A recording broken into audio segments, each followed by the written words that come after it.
Killer J is in the house here. And Star Wolf here. And yes, I'm still alive. I've just been doing stuff on VidMe, but I haven't even uploaded a VidMe video in a while. But, you know, Star Wolf's still here. And still in Retramon Gamers doing his thing. Yep. And today we're going to talk about the Sega Dreamcast.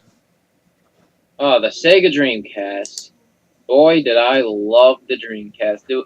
It was such an underrated console, in my opinion. I watched Corey's video about that, and I agreed. I mean, that's where 3D Sonic basically began with the Sonic Adventure games, the best 3D Sonic games, in my opinion. You had games like Shenmue 1 and 2. You had, on the when it first launched, you had some good first third-party ports like Resident Evil 2 and Soul Calibur. You also had Mortal Kombat 4 Golds. You also had Resident Evil Code Veronica. Did you have Code Veronica? What? There was also Marvel vs. Capcom 2. There was that one too. Yeah. Crazy Taxi. Yeah, Crazy Taxi. Yeah, that was a good first-party game. Jet Set Radio. Quake Free Arena. Oh yeah, Unreal Tournament.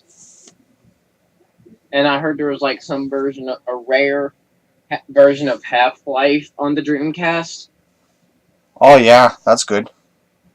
And here's my favorite part about the Dreamcast. Nowadays, the Dreamcast is very, very popular for homebrewing games. So if you're in like the homebrew games, I think Dreamcast is probably one of the best, if not the best console for you. I haven't really had a time to check out their homebrew games, but maybe one day I will. My favorite memories were the controller, and the fact is, it was actually my first real gaming console I actually legitimately owned at the time. Nice. Because I played on the Super Nintendo when I was much younger, but I think the Dreamcast got me really. I kind of got into it, was kind of in and off gaming, but when I got the Dreamcast, I was really heavily into it there with the Dreamcast. Yeah. Also had a game there. There was Chef Love Shack there for the Dreamcast. That question game with South Park. Oh yeah, that was funny. I think they had the other two South Park games, the South Park Racing and FPS South Park game on there. I could be mistaken, but I think they were on. I remember the one was asses in space. You're in like asteroids, but you're shooting asses in space. Was pretty funny. Yeah. Man, I love that show. I love South Park. Remember the VMUs on the Dreamcast? Those little things you put in your in the controller itself. They were like a little machine there. Yeah, that was fun. Yeah, it was like kind of had a Game Boy in your hand. I loved the Dreamcast controller too. The only problem I had with it is that it was kind of limited, especially for the time. The PS1 couldn't. Even the Sega Saturn controller had more to it. It had D-pad, 6 buttons, and 2 LNRs. This one just had 4 buttons, 2 shoulder buttons, a joystick, and a D-pad. That's it too. What I liked about the Dreamcast was overall it was just a very fun system, and still it's one of Sega's best systems up there with the Genesis. I find those are Sega's best consoles. Yep, hands down, no debate in my opinion.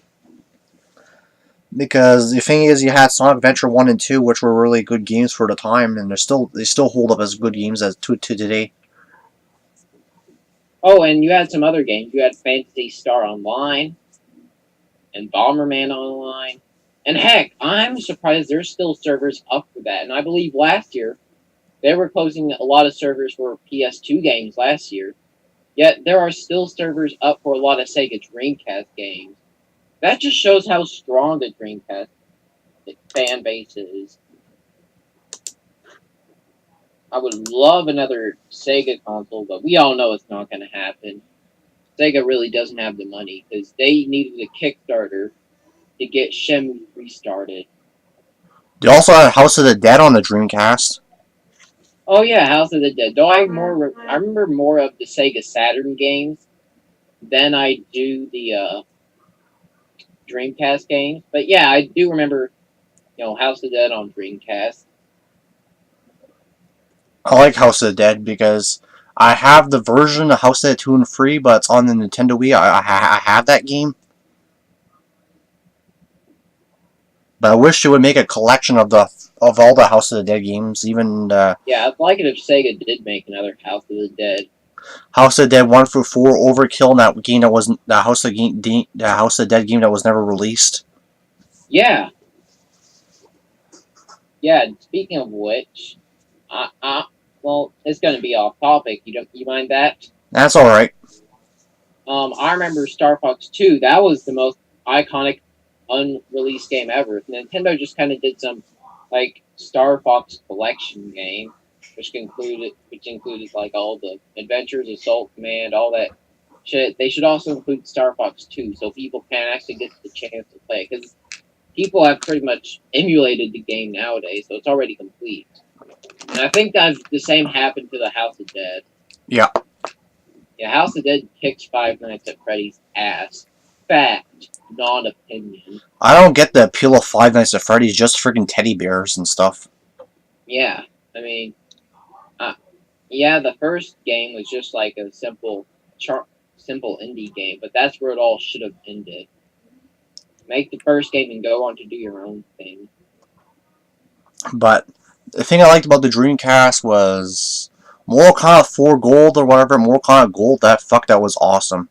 It was the better version of Mortal Kombat 4, basically. Yeah, it had hands down the best version of Resident Evil 2 and Mortal Kombat 4. You also had all the characters that weren't in Mortal Kombat 4. You had Baraka, you had Melina, Katana, Cyrax, you had a shit ton. Yeah. And I just think it kind of played a little better. Yeah, it did. Better.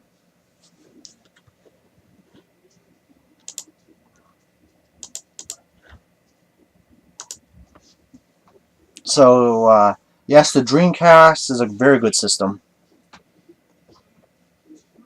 Mm-hmm. So, what was your favorite? Remember what they had with the Dreamcast? What was it they had? I'm trying to remember what.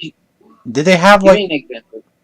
Did they have Machine there? What was it? Did they have a Gundam game on the Dreamcast? Yeah, I think they did have a Gundam game on the Dreamcast. That was, I heard that one was really good. I also forgot to mention this, but remember Power Stone? Yes. Yeah, Power Stone was awesome. It was really fun 3D 4-player action. It was basically kind of a mix of traditional 3D fighters and Nintendo Super Smash Brothers game. Yeah, Power Stone was really good, nonetheless. Remember they had a Sonic Shuffle, I think it was. It was like Mario Party. Yeah, wasn't into that one. Yeah, I'm not really kind of the party game guy. No. Though at least I kind of did find fun in Mario Party and Crash Bash at the time. Yeah. Sonic Shuffle just wasn't really into it. Maybe they could make a sequel and improve on it. Yeah, they can improve on that. Successor, I don't know, but as of now, let the party games be. Yeah. There you go. What was another race? Did they have another? What racing games did they have on the Dreamcast? I'm trying to I know they had Crazy Taxi, but I think they had another one like F1 or something like that. There. Yeah. There were lots of games titled F1. All right. Just.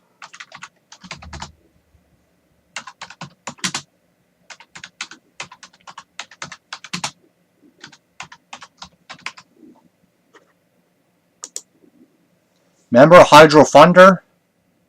Oh yeah, that one was fun.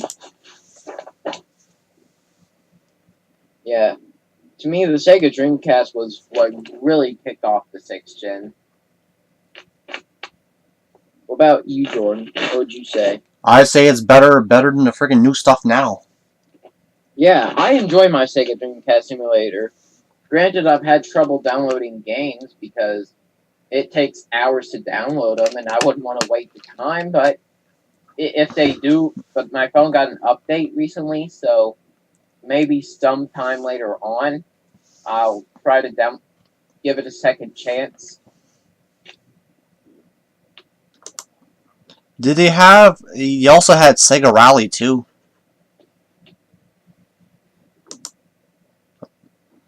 Yeah, Crazy Taxi too.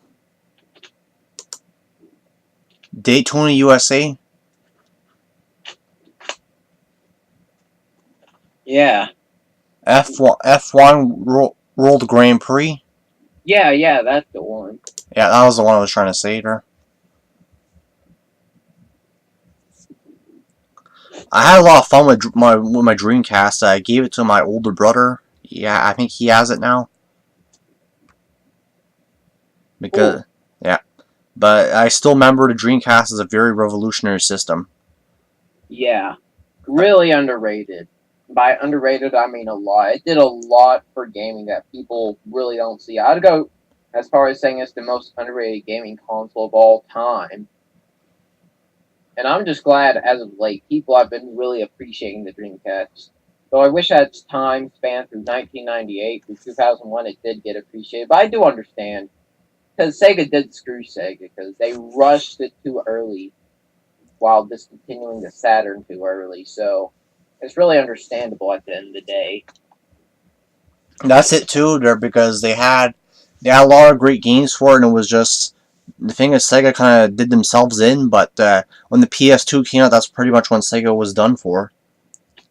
Yeah, the PS2 came out in 2000, and I think its last game, I'm not mistaken, is Sonic Adventure 2, which is ironic because the first was Sonic Adventure. Yep. Remember when LGN tried to make a game for the Dreamcast that was Spirit of Speed? Fuck, that one was bad. Oh, God. LGN, we made a game, come back for Dreamcast, the most revolutionary system, but, oh, we're dead again. Well, I heard that was actually made by Acclaim. Well, still, Yeah, Acclaim and LJN, same thing. Doesn't matter, they're all the same. But remember the Dreamcast for its good games. Yeah, the good ones. Not the ones that were freaking, like, shadow the developer's anus there. Yeah. So that is it for your Retromon Games mini podcast. This was Star Wars signing out, and I hope you enjoyed it. Killer J signing out, and later on you're going to see the third episode, and later on for the third episode I'm going to be talking about the PS1 and the Nintendo 64. So you're going to talk about those ones there. Bye. Bye.